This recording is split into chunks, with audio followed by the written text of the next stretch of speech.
Hello, everyone, and happy Financially Lit Tuesday! Yes, we lit. Happy Tuesday, happy Financially Lit Tuesday, y'all. Back at it again every Tuesday at 6 p.m., bringing you news, tips, and tricks to help you wealth up. So for today, I know you all are super excited. I'm excited. Are y'all excited to be here? If you are, or if you tuned in, go ahead and drop a comment. If you're on YouTube, make sure you hit subscribe so that you can keep in touch with Financially Lit Tuesdays. And also, if your family and friends don't get to catch it while I'm live, you can go ahead and head over to the Sipping Wealth YouTube channel. But per usual, go ahead and hit the share button. You don't want to hold this information to yourself. Like, don't be selfish out here. Like I said, make sure y'all are spreading the news, spreading the wealth, spreading the great gospel to everyone about how they can into wealth up. Because I'm not keeping it to myself. So y'all shouldn't either. So go ahead and hit share and subscribe to the YouTube channel, Sipping Wealth. So I know y'all are ready to go ahead and get started. But before we go ahead and get started, go ahead and drop in a comment. Let me know who's tuned in.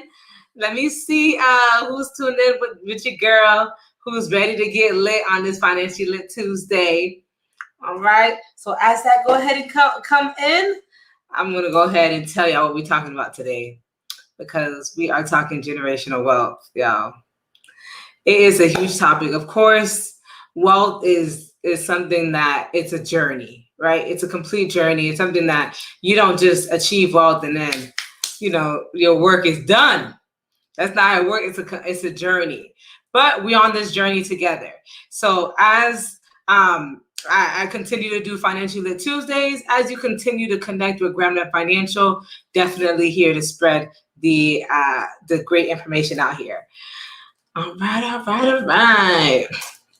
So, GrandMed Financial said we lit. We're ready to wealth up. Yes. So y'all, for those that don't know who that is, behind the scenes is Jocelyn.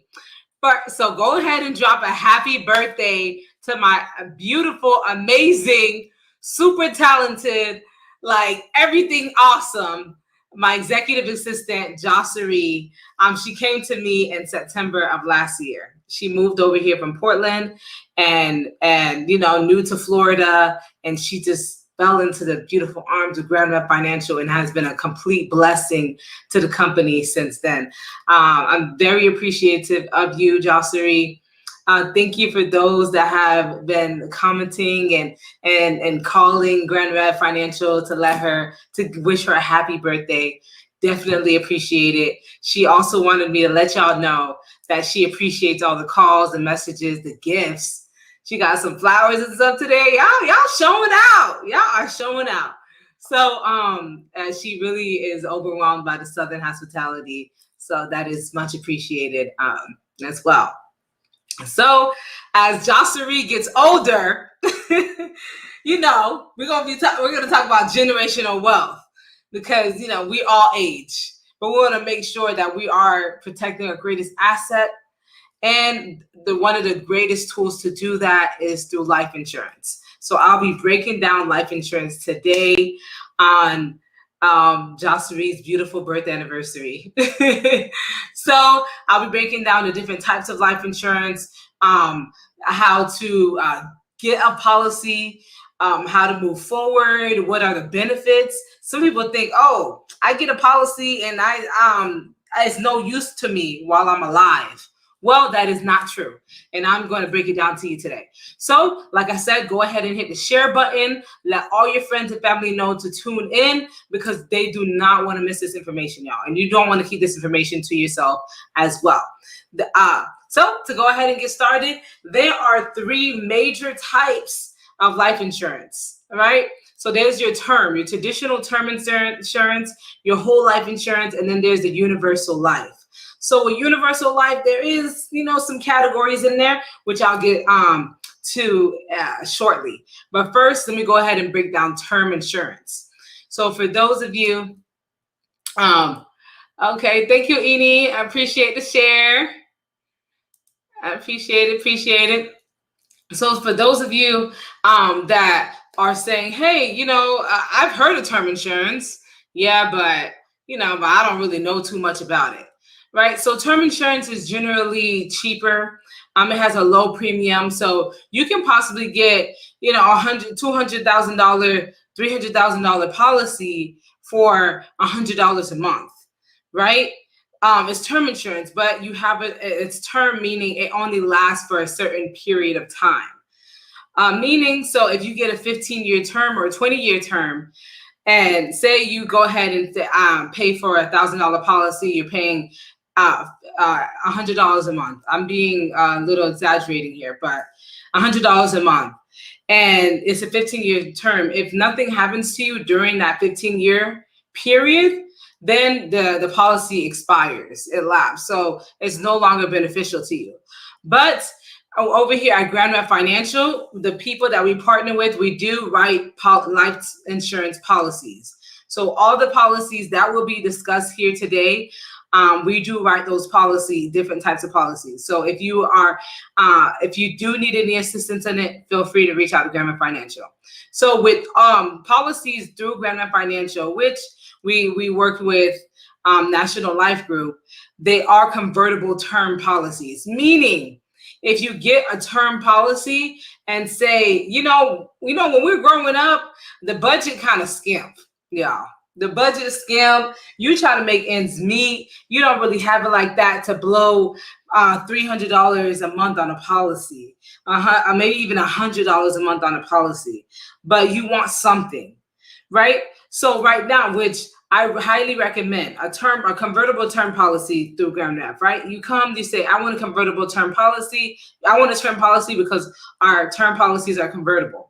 What happens is during that time period, you have that 10, 15, 20-year time period to say, I want to convert this term policy into something whole life or fixed. So you could essentially, that $100,000 that you got approved for during your term policy, you can say, I want to take 50,000 of it and make it a universal life policy. I want to take $50,000 of it and make it a whole life policy. So that is an option for those of you that are interested in term insurance. Term insurance doesn't have to be like expire and go away and be of no use for you when it expires. So that's why that convertible component is very beneficial. So I highly recommend for those of you that are like, the budget is skimp, you could definitely take advantage of that. The other type of insurance is your whole life. So a lot of people, you've heard of your whole life insurance, same thing with term insurance, term, whole life, that's what you hear about. It's traditional, right? So your traditional whole life insurances, you do have, it covers you for your whole life. It doesn't expire like your term does after 15, 20 years. Right. So generally it lasts 60, 70, 80 years, basically your whole life. So the good thing about this is it's a fixed death benefit, meaning, hey, if you get $100,000 policy, that $100,000 policy is locked, sealed, delivered, anything. But it is a little more expensive because of this component. One, it lasts basically your whole entire life. Right? Because I do want to say there's a small little margin there. A whole life policy can, depending on who writes it, it can actually lapse or basically go away. So you do want to make sure that you're getting your policy written by a knowledgeable professional. Because just because it's a whole life policy doesn't mean it won't expire. Definitely want to make sure I point that out there. But generally, it lasts your whole life if it's written correctly. With this, you're also building cash value, which means cash value means, hey, at the end of, if I pass away, that my death benefit is a lot higher. And if I need to take a loan out on my policy, I can, while I'm alive, I can do that. So generally what whole life insurance is, you're growing cash value at about a 3-4% interest rate. Right?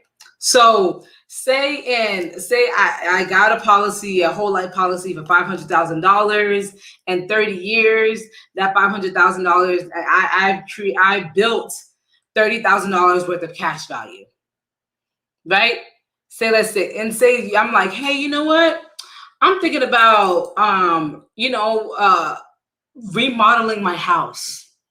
I'm thinking about remodeling my house, and I just want to use the money from my policy, the cash value. You can actually do that. You can call up the insurance company or Grand Rand Financial and say, hey, I want to take some money out of my cash value so I can remodel my house. I want to take some money out of my cash value so I can pay for my child's education, maybe a college expense. Maybe you want to finish paying off your house with your cash value, whatever the case may be. But I do want to say, with whole life insurances, you generally have to pay that money back to the policy, or there's a penalty if you don't. If you don't pay that money back to the policy, that loan back to the policy. And if it's not paid back, they will take it out of the death benefit amount, right? So a prime example, there was a family. So the grandfather passed away, and he had $100,000 policy. He had he had a $50,000 policy. He had a $50,000 policy, and so the children thought, hey, when he passed away, basically we're going to get a check for $50,000. Now that wasn't the case, because while he was alive, he actually took a loan out on the policy. So after fees and paying back that loan on the policy, they actually received a check for a little over $15,000 after all that. I'm not sure what the loan amount was in total, but it was a good lump sum, as you can see, based on the payout amount. So then they were like, hey, we only got a $15,000 check. Why is that? Well, it's because he took out a loan on the policy, and that penalty, that penalty can also hit the policy. So he said, okay. He also said you can take out a loan on it. Yes, you can. So how do you avoid these fees? So you can avoid the penalty by paying back the money on to the policy. Pay back the loan. If you don't pay back the loan, then generally it's about an 8% penalty. It's around there for most insurance companies. But I am going to get into another life insurance type that literally you won't have to worry about that, right? So that's with the whole life insurance. So generally the cash value buildup is about 3 to 4%. It costs a little more. There's that. And then like New York Life. If anyone out there is familiar with New York Life, you're actually an owner of New York Life when you buy their policies. So they pay out in dividends. They pay their cash value in dividends. But most other companies, they pay out in earnings based on the market. Is there an interest rate with the loan? Yeah, so the loan itself doesn't have an interest. What happens is you're actually not growing cash value at a higher rate. So the cost to be insured goes up as you age, right? So just because you got qualified for a policy at $100.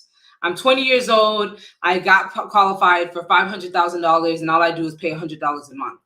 But as you age, the cost to insure you goes up. So what happens is when you take the money out of the policy, the cost to insure you was supposed to use some of the money that was in cash value, and the money that you're also paying every month in premium. But because you took a loan out of that amount, it now doesn't have that buffer of using the money in cash value and the money from your premium to cover the cost to insure you.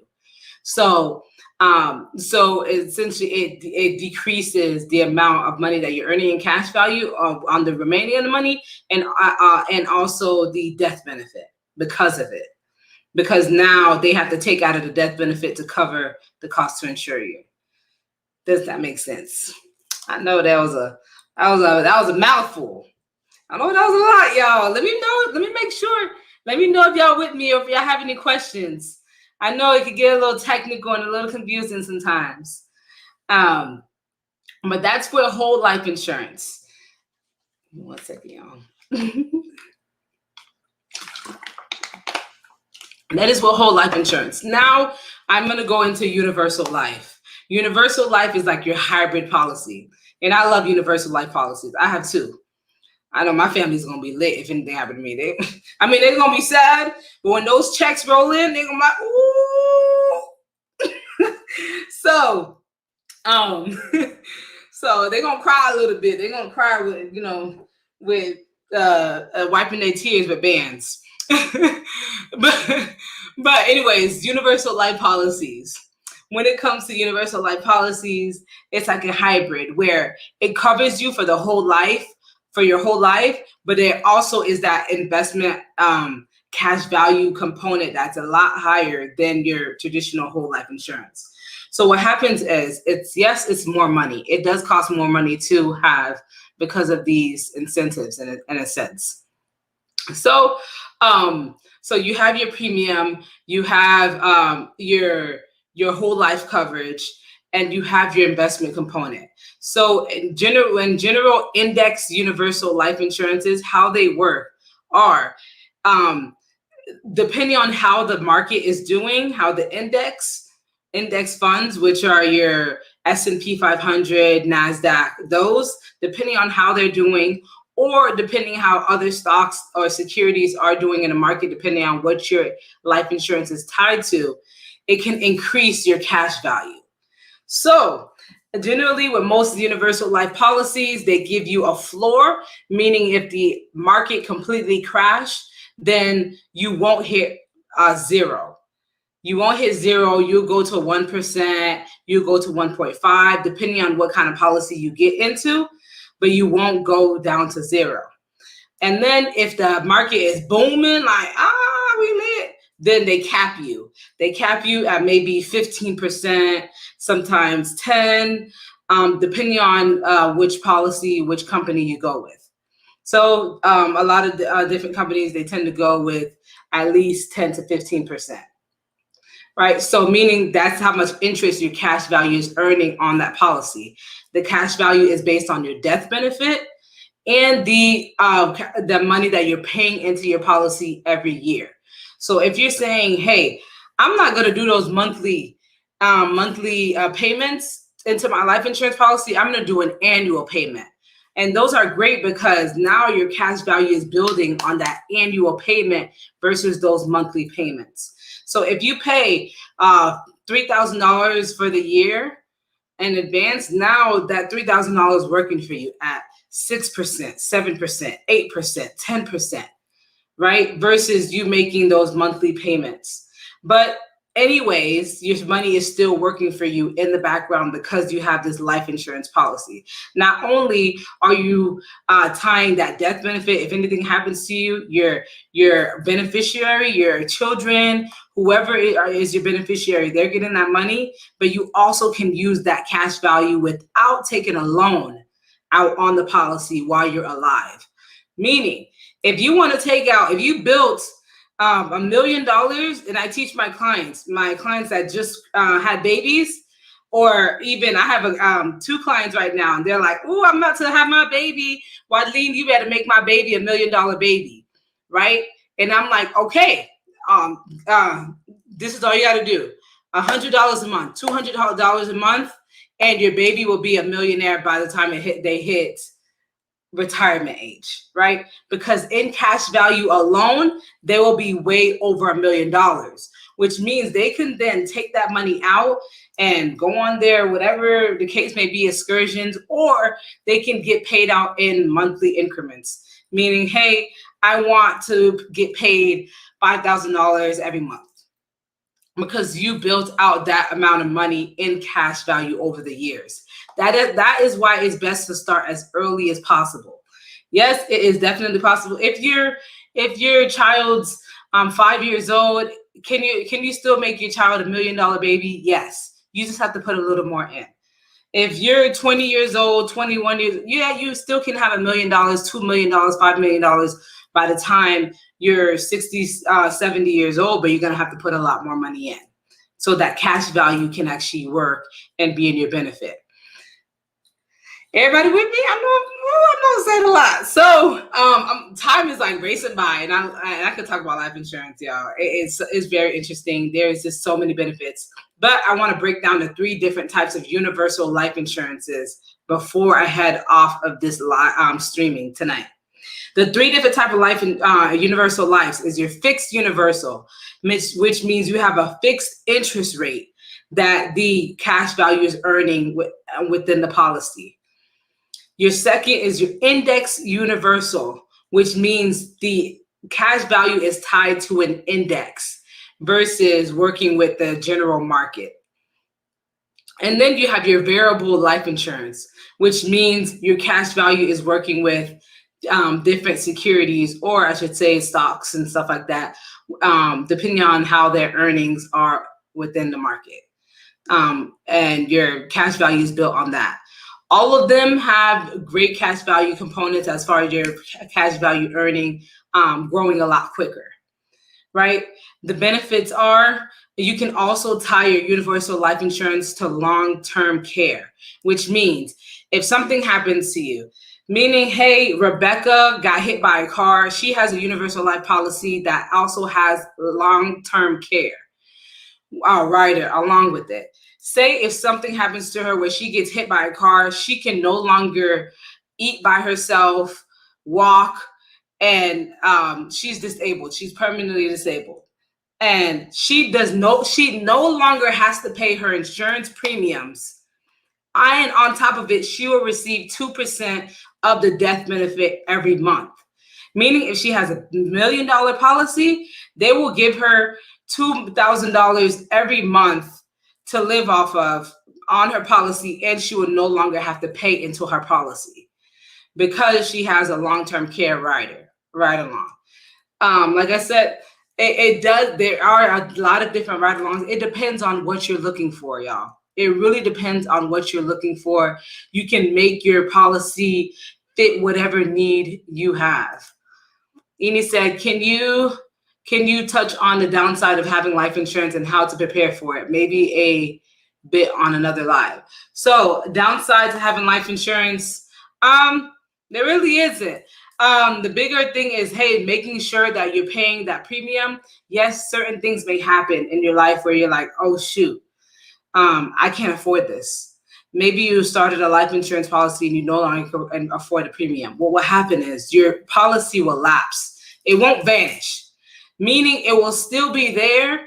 So maybe if it lapsed for 10 months, right, at $100 each month, and you weren't able to pay it, and then you come into $5,000, and you like, I want that policy because it was a good policy. You can actually go back, pay it forward on top of any penalties that the insurance company may have, and then get that policy reinstated. So there's also tax incentives on having a life insurance policy. It's a great way to have to put money aside without having to pay taxes on it, y'all. Let me think. Other things. The other downside that could happen is, hey, you not knowing what you have. So there's a lot of people that get into insurance policies and they don't actually know what type of insurance they have. And then they realize, oh, shoot, my insurance expired 5 years ago. And that person, or that insurance expired 5 years ago and that person died today. So that's the sucky part. That's what happens with term insurances a lot. People don't realize they purchase term insurance and that it's no longer around, or the insurance is no longer active. And then they think they have life insurance, but they actually don't. Another thing is life insurances that are tied with your employer. If you get fired, if you leave the company, if any of that happens, you no longer have that life insurance coverage unless you are paying for it separately out of pocket. So certain times they do allow you to pay into an life insurance policy within the company. Now those you can keep if you get fired or if you leave the company. But if the company is paying for it on their side, unless you're in the military, if the company is paying for it, then you don't get to keep that policy. So you do want to make sure you have life insurance outside of your employer. Life insurance is something that gets overlooked way too often. There was I don't know if I should share it. So there was a joke going around on social media about life insurance and how, how like death rates and things would be taken a lot seriously if more people had life insurance, right? Because at the end of the day, all these insurance companies will have to come out with all this money. So you definitely want to make sure that, hey, you're insured. Another perk is it increases the value of your life, so your assets, so your worth. So meaning if you have a $500,000 policy over your head, then you're now worth $500,000 because you have that asset. Can the one with your employer lapse as well? So no, unless your employer stops paying for it, then no. So the one with the employer, they're paying for it. That's all them. So if they stop paying for it, then you no longer have that policy. And and if they're paying for it by themselves, you can't go and pick up that policy, like for the most part. But if you're paying for it on your own, if you're paying into a policy with your employer as well, you can take that with you. And yes, they can lapse. They're still insurance policies. The only difference is your employer pays for it versus you. You can actually, if you're a business owner, I ain't even sure. If you're a business owner, you can actually set up life insurance policies through your company. Not only do you get a tax credit for having your retirement contributions, you get incentives for having life insurance tied to your company. Like, these are great tools and assets to build within your company and your personal assets that have tax incentives and incentives for your life. So if we're talking, hey, how do the rich stay rich, is because they know and follow tax law, and they know what works in their benefit. So you're essentially buying pennies for dollars. You're paying $100 a month for something that's going to be worth $500,000 in the future. If you paid $100 a month for, I'm running out of time, $100 a month for 36 years, let's say, you just paid $43,000, but on a policy that's worth $500,000, right? So if we're talking, and I'm just throwing out numbers. So if we're talking, hey, how can I help my beneficiaries, or how can I grow my empire or grow my asset column, or whatever the case may be, then that is how. Pay pennies for dollars. Y'all, I know there's so much to talk about. Life insurance is a huge topic. There's so much more to go over. I will be breaking down other great tips on how to different instruments to have with children in the future, as far as college savings plans, credit building for your child, whatever the case may be. I'll be going over that in the future. So stay tuned for Financially Lit Tuesday. I know I'm speeding a little bit because it's 6:30. But see y'all later next week on Tuesday. Have a great rest of your day, and let's stay financially lit.